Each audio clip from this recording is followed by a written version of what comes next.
আমি আমার বাচ্চাদের সহজ খুবই অল্প সময়ে এরকম লুডুস রান্না করে দিই।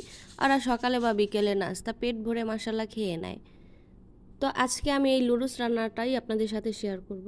আসসালামু আলাইকুম, আমি সোনিয়া আবারও হাজির হলাম লুডুস রেসিপি নিয়ে। লুডুস রান্না করার জন্য 3 প্যাকেট লুডুস নিয়ে পাতিলে সেদ্ধ করার জন্য দিয়ে দিয়েছি। সেদ্ধ করার পরে একটা কড়াই বসিয়ে পরিমাণ মতো তেল, কাঁচামরিচ, পেঁয়াজ দিয়ে হালকা ভেজে নিয়ে তারপর সেখানে 2টা ডিম দিয়ে দিয়েছি। দিয়ে সে ভালো মতো ভেজে নিয়েছি।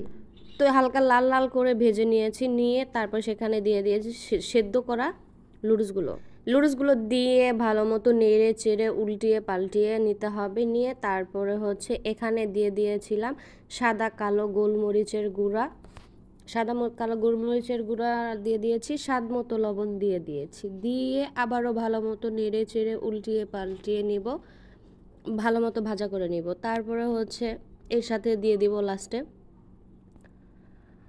লুডুসের সবগুলো মশলা একসঙ্গে একটা বাটিতে নিয়ে তারপরে মশলাগুলো লুডুসের মধ্যে দিয়ে দিয়েছি। দিয়ে তারপরে অনেক ভালো মতো ভেজে নিতে হবে। দেখতেই পাচ্ছেন হয়ে গেছে।